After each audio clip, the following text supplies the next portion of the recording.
He was absolutely out. All right, so Baylor recruiting when it comes to the class of 2025 today, a big offensive lineman. We know they've been able to pick up some skilled people and defensive linemen, and today they ended up taking a player that was committed to Vanderbilt. He's Matthew Parker from Jackson Prep in Mississippi, 6'8", 305-pound offensive lineman, has committed to Baylor after visiting Baylor, and the Bears get an offensive lineman. I saw Mason Miller, of course, was pumped up today on his Twitter feed. Yeah, it's a continued momentum for this recruiting class. The 2025 class is just speeding right on along, and surprising that we haven't felt this way in so long. But then again, I guess not surprising just given their struggles the last couple of years. But it's amazing what a breath of fresh air some recruiting momentum can be, especially when it's not just picking up guys, but it's picking up what appears to be quality and stars and things of that nature. Now, he's not highly rated like some of the other recent commits, but he adds to a position of great need on the offensive line of where they've had some success. It's been at running back. It's been at, skill positions, wide receiver. It hasn't as much been on the offensive line. So they need bodies. That's, if you look at the class, like, all right, where does it still need a lot of work on the line? And so to see that come down today was certainly great news. And to flip him from the SEC, from Vanderbilt, is also always good to, get a flip when you can possibly do that. And maybe there's more flips in the works. I mean, they had some visitors this past weekend, a lot of their current commits. They had Burns, the linebacker, committed to Texas Tech, who came in. And so they're not done by any means. We'll see what they still got cooking and up their sleeve. But just good to see them get their second commit coming out of the weekend. The first one was a 2026 running back out of Honeygrove. And so he Ryland Morris, yep. He got the party started on, I guess that was Saturday or Sunday. And then you see some of the lasting effects of that here today with this pledge. So, yeah, they're in a great run right now, to be sure. And really excited about what this can turn into if they're able to actually keep it all together and go win enough games this season to sign this class and then build off of that. That'll be the most important thing, obviously, but not disappointed in the slightest in what they've got going right now. Yeah, go win some games this fall, get to a bowl game, hopefully win that game, and then you can see that it is in the past in college football, it's really hard to change who you were really fast. And I think especially for coaches, because you had to do different things. But I do applaud Dave Aranda in saying, okay, it's been 2 years here of dud recruiting, and we're not making the waves that we need to. So how do we change that, and what's available to us to do that? And how do I break from what I want it to be in my head from what it is in reality? And I think that's a really hard thing for human beings to do. Dave Aranda had to look in the mirror. Yeah, exactly. But it's hard. It's really hard for people to change and to change how they look at it. And his wasn't stubborn in the fact that he was trying to be old-fashioned. He was trying to be too democratic or not democratic, but too Candyland with everything. Like, everything needs to be even. Everybody, no matter where you are, we're going to get the same amount of money. Star or third-string long snapper. That's great, but that's not how that works in any walk of life. By the way, Craig, there was the article. We'll get to this later in the show if we have time. If not, we're going to do this for sure. But there was a Sikkim 365 staff roundtable. Here are the titles to everybody's response: Colt, Grayson, Travis, and Craig. Colts was be competitive and make a bowl. You should probably on the website. It's on the website, Sikkim365.com. What? You should probably preface what the question is. That's what I said. What's considered a successful season? You didn't say that. Oh, I did? Okay. You left that part What's out. considered thank you for letting me know that. So it's on the website. Colt said be competitive and make a bowl. Grayson's was make a bowl. Travis, you know it when you see it. Craig's was, are we having fun? Yeah, and Travis and Craig, they're all well done, but that kind of, those two, you'll know it when you see it, because we knew it pretty early last year. What we saw was not going to be good. Yeah, and Travis, me and Grayson reporting the podcast, the Bearcast, earlier today, which is our Baylor podcast each Tuesday at 11:15 over on that channel, Baylor Athletics on Sikkim 365, and he put a question in the mailbag, or just a comment in our mailbag of saying that he liked my answer and that he remembers us being at the Tech game last year and sitting in the press box and both just like halfway through that game just being like, this sucks, let's get out of here, because it was just so awful to watch. And that was what the whole season was like. Every week you were like, all right, 6 more games left. You know what I mean? It's like, all right, who are they playing this week? And it was a drag, and it wasn't fun, and it was not something anybody was really looking forward to. It was just more of like, at some point, you just got to finish out the season and see where it goes and then get to the offseason and get excited about that. And so, yeah, it was a total drag, and that's kind of the basis of my response there is, yeah, clearly you're going to see if they're better based on the number of wins, but that's not going to tell the whole tale. Are they winning in style, or are they winning and having fun winning, or are they getting lucky and getting a couple bounces against bad teams and they win 2 extra games? See, that's not improvement. That's just being luckier. Whereas if out there they're having fun, they're flying around, they're smiling and, you know, winning games and doing all that, then, yeah, I think that'll be very clearly a successful season no matter what the win total looks like at the end of that. So that's where I was coming from, is just let's have some fun, man. Let's enjoy football. Yeah, I agree. And then also I like the fact you'll know it when you see it. I think you will. Is it going to be that let's go to the morgue for 3.5 hours to go watch a football game? I would compare it to this. And I like what Travis said there. If you blindfolded me and said, okay, we're going to go to 2 gas station bathrooms. One of them will be a Buc-ee's. It will be immaculately clean, and you won't really know that you're in a bathroom until I take off the blindfold. And the other one, I think you might know before then, but go ahead. Will be a truck stop that I pick in the weirdest part of the highway. Yeah. And that was kind of how Baylor was last year. Like right away, you're like, I don't think I want to be in this room. And it was really bad. And that's I don't see that coming this year. It's going to be hard. It's going to be hard for all the Big 12, but especially for a team that's trying to rebound like Baylor. It's going to be hard, but I do think that they are pointed in the right direction. Yeah, it will be clear to see, you know, whether they're better or not, I think, and that'll be in the style of their play. And I just wanted to hammer this home. Do you realize what their 3 wins were last year? It was an awful showing in the opener against a what was that? Texas? Who was Long that? Island. No, Long Island. They lost to Texas State, but they beat Long 3 Island wins, and struggled to do it. Yeah, they struggled to beat Long Island at home, which was their only win at home the entire year, mind you, and that was in the first 2 weeks of the season. And then it was this miraculous comeback against UCF, and it was fending off Cincinnati at the very end of the game and finding a win there. That was their 3 wins, and those were all 3. None of them were impressive. They were brutal, and so, yeah, I think it'll be very clear how different this team is pretty quickly. And the miraculous win against UCF is still hard to fathom. Scott Satterfield in Cincinnati lost Micah Coleman. Don't really know about what and how big of a piece it is to what they have, but remember, isn't Dante Corleone on the mend? And Coleman will miss the rest of the year. That's a note from our good friend Chad Brendel. Also, Michael Coleman we'll be able to give you updates as we go on day by day when there's anything involving a team in the Big 12 or elsewhere that matters. We'll try to give you those updates every single day.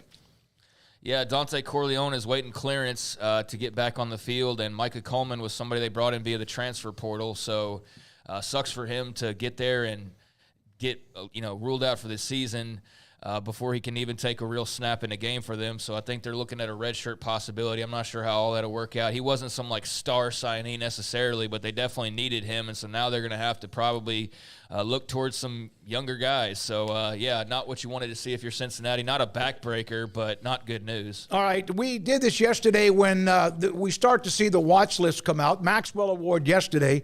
We're not going to name 60 to 80 players, but I do have Garrett who put up the names of those from the Big 12. First of all, the Outland Trophy watch list, the best interior, offensive or defensive linemen. There are the 9 players from the Big 12, from Dalton Cooper. There's Corleone, Green at Colorado, and then Hunter, Kendra, Mikulski, Milam, Savanea, and then also Junior Tafuna from Utah. And, of course, if you look at those names, Colorado, Arizona, Utah, all incoming schools among the list of 9. So there's the Outland Trophy list, the best interior, offensive or defensive lineman. That will change dramatically throughout the rest of the year. Yeah, going to be tough for Dante Corleone if he can't get cleared. So, sure. I mean, obviously he deserves to be on that list just based on what he's done up to this point. But Yeah, we'll see if he's good to go or not. But yeah, I mean, it's good to just check out these lists, and there's a number of guys. Like I think it was 80 for the Maxwell yesterday. I'm not sure what the total is for every one of them, but it's always cool to see your name mentioned. 75 for the yes. I mean, so it's like it's a cool little honor. It doesn't mean a whole lot in the grand scheme of things, other than hey, they're watching out for you. So. Go out and make some plays in the regular season and do your thing, and we'll see if you can't take home some hardware. But there's a little bit of breaking news. Yeah, We're just talking about Baylor recruiting. Caleb Burns, who had been committed to Texas Tech, but go ahead, Craig. Well, Caleb Burns, who was committed to Texas Tech, 2025 linebacker, visited Baylor this past weekend, and he has flipped to the Bears from Texas Tech. He had committed to Tech just on July 1st, so Baylor was one of the final schools that was involved with him when he made his decision. It was a big win for Joey McGuire and that staff in Lubbock. And, here is that momentum that we were talking about on the recruiting trail as the Bears go and grab Caleb Burns and flip him. So that is at a big position of need at linebacker.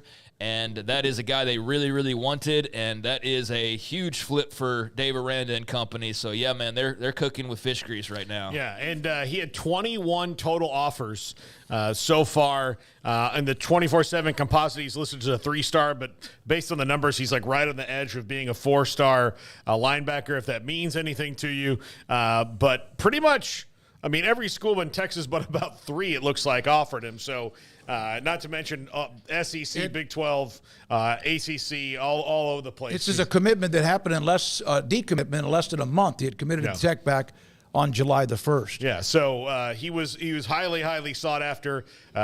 Look, Cypress, Texas, there outside of Houston, has a couple high schools in it, and they just keep feeding the monster. That's one of the better little recruiting neighborhoods, I guess, if you want to call anything it. in Houston. Yeah, but like in Houston in particular, if you wanted to say like, okay, where can I go? Like I'm going to go to Shadow Creek. I'm going to Katy. I'm probably going to go to Cypress. I'm going to make sure I hit those places for sure. Bronco Nagurski watch list. We gave you the Outland Trophy. This is to, by the way, the best defensive player.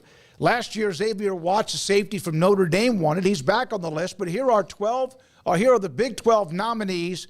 There's Lee Hunter, a couple of Hunters, Lee and Travis from UCF in Colorado, Batty from BYU, Kobe Bryant, hell of a name, obviously, Kansas, Tafuna there again, Cooper from Iowa State, Corleone's name again, and then Manu from Arizona, along with teammate, the cornerback, Tacario Harris. And there were thoughts that Davis, thoughts that he might leave, and he ended up staying.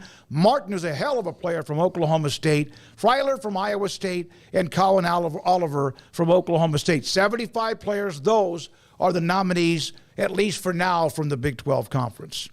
If I had to pick from this list, if I just said pick one guy who would win this right now, I'm going to say Jacob Manu from Arizona. From the Big 12? From the Big 12. Like, if you pick one guy from this list of people, and it's not a knock on anybody else. I mean, Travis Hunter is going to be on every award list he's eligible for, obviously. But Jacob Manu, when I think of, like, Bronco Nagurski and usually who that award goes to, he's that kind of dude who's going to have like 300 tackles. Yeah. It's going to be I say that, but he's going to have a lot of tackles. He's going to make a lot of plays. That's the kind of force that he is there. I think there's a number of good candidates. I mean, Manu's as good of a guess as any, but certainly you could see Travis Hunter walking away with this award, or a handful of other guys on this list. I think the Big 12's got some pretty good defenders this year, particularly Oklahoma State, Arizona are a couple of really intriguing teams. Iowa State is every year, so that's nothing new. But, each of those represented with a couple players. I think you add Utah into the mix. That just toughens you up as a conference defensively. And, I'm not sure what to expect on Kobe Bryant in Kansas. I expect him to be really good, though. So, it makes sense to see his name and all those check boxes that you think of when you think of some of the better defenders in this league. But, it's a pretty good crew, and I would think that there's a good chance somebody could make some noise and end up in that finalist list. All right, so there's those 2 watch lists released, and again, you can be added, you can be taken off over the next several weeks as the season begins at the end of August to early September.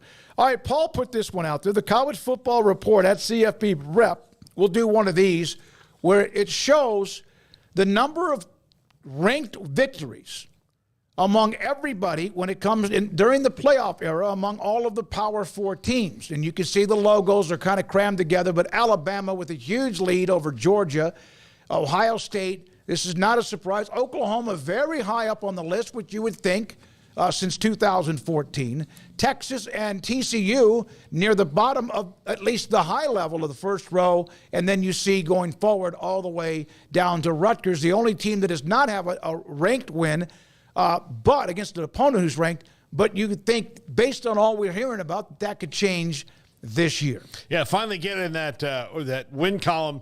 And it kind of, if you want to know how things are going for your program without knowing the full story, this is a nice little stat. With this is when you play other good teams, you win a lot. And Alabama with 54, that just shows you Nick Saban was Nick Saban, and Kirby Smart's the next wave, and then it's close all the way through there. But yeah, we need to make sure we don't. I said Oklahoma State's just 2 notches below them at 25 wins against ranked opponents, which says quite a bit about Mike Gundy in that program. Yeah, Mike Gundy's tragic flaw is that his ranked losses come at the absolute worst times. Like, it's not he'll win a big game, he'll win several big games in a season, but for his career, it's been either a ranked loss or an upset. Doesn't only come, which they come for everybody, but it just seems to find them right when, even if it's not right at the end of the season, it's sometime when, okay, they lost and then another team won that they needed to lose that week as well, and they're kind of in a pickle. That's where it's been for Oklahoma State. Yep, there's the list right there. Craig, anything on that list? It's the obvious of Alabama, Georgia, Ohio State, Clemson, 1 through 4, but Oklahoma, and we knew that. Maybe not as much the last couple of years, but they did beat Texas last year, as we mentioned. That's a nice little list of some alphas right there since 2014 over the last 10 years.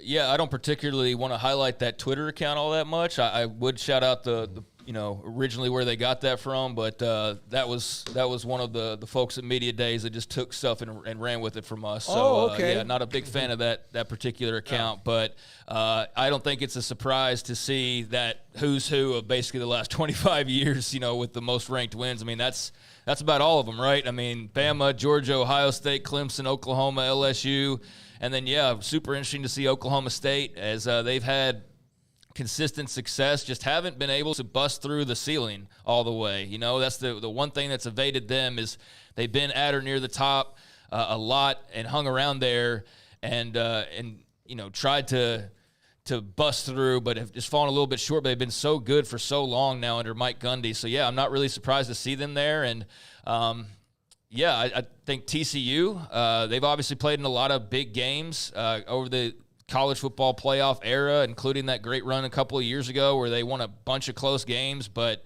got through that gauntlet of the regular season unscathed and just couldn't finish it in the postseason. But, I think that's something cool to look at, and I think that's about who you would project, maybe twist one or two or change one or two, but that's pretty much at the top, the best teams we've seen over the last, 10 years now, the college football playoff 2014, yeah. Arkansas with John Calipari, and, of course, their roots in Northwest Arkansas with Tyson Chicken. Razorback nuggets are now available in select Walmart stores in Northwest Arkansas and also in Missouri. That's what you call a double whammy there as a Tyson Arkansas. It's a triple whammy. It's an Arkansas Razorback nugget from Tyson Foods that's only available at Walmart, which are all Arkansas-based businesses. That's a woo pig suey holler there. Garrett, would you eat these as an LSU fan? I would not. I was just thinking about all the polluted water with Tyson. Oh, you can't say. You eat crawfish that come out of the mud. There goes our next sponsor. Oh, my God. I don't know if they're – I bet they're pretty good. I'm not a big inside package chicken-type nuggets guy. They're chicken nuggets from the grocery store. I mean, that's what they are. I mean, they're fine. I got to get mine a little crispier because I don't like when they're like soggy and kind of chewy. So I got to let mine sit in the oven a little while longer. But they're good, and I think that's a cool marketing deal for Arkansas. I'm sure if you're a Razorback fan and you see that at the grocery store, you're all over that. Yeah, I wonder how much of that might go to NIL. Oh, it costs like $15 a bag, so I'd imagine they could scrape some of that off and go land running back or something. Yeah. Those are for basketball right now. I think before. Those are for basketball. For sure, That's what that's for. Smoaky, have you ever had the dino nuggets that Tyson makes? Yeah. The what? Dino, like they're shaped like dinosaurs. No. Garrett, when was the last time you had a dino nugget? Not very. It's been a while, but Parker eats them almost every day. Okay, almost every day. Yeah, I would think so. It's been like a couple weeks. I mean, I usually get the normal ones, but if those are there, if the dinos are on sale. Yeah, then it's they're the same thing, Yeah. and they actually could be better crispier because they're not just the circular shape, so they actually can be like a little bit better in some ways. So yeah. A couple of more notes, and then Michael Swain, who covers Kansas, they're one of the teams in the Big 12 that opened up workouts. TCU the other today. Baylor today announcing the extension for women's basketball coach Nikki Collins. She has been there since, she got there 3 years ago. Has had a fairly nice record. It's a very good record, 78-28, 3 trips to the tournament. Last year, man, they had one hell of an effort before losing to USC at the end of the game. Signs an extension. She's going to join us for a moment or two at the end of the around 5:20 or so today with her reaction. This was like, I didn't expect this. I'm not saying she didn't deserve it. I think she does. Of course, the need to win now some tournament games, more of them. But this was kind of a silent assassin type move, and Mack Rhodes and Baylor extends her through 2030. Well, they made a good run in the tournament last year, and it was a couple years ago they won a Big 12 championship. So it doesn't always feel that way because they're just not talked about the same way they were with the previous staff and all the cult of personality that existed back then. Right. And I just think, Nikki's had to battle some of the fan side of things and just the support,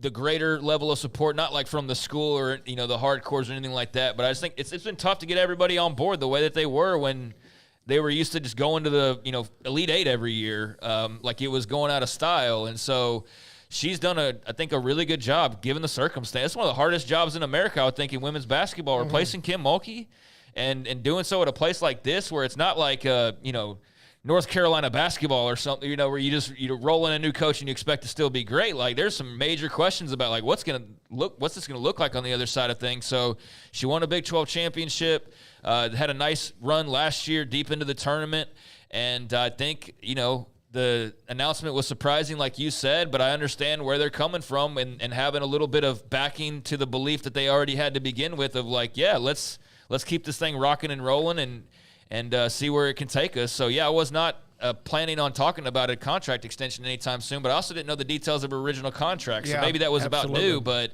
either way, I think that's a great sign. And certainly if you're a women's basketball fan or commit, then I think that's tremendous news. Taking over for someone who won 3 national titles is never easy, and there's going to be, some boat rocking when it happens. And I know that she probably took some lumps, undeserved and just maybe deserved in some spots, but after what they did last year, you can really say like, all right, they've got the arrow pointed up and she's figured it out. One of the things about her now, you got to win, especially at a program with the lineage, like you mentioned, Craig. Some of the blue bloods in basketball has she done anything that has created any kind of drama?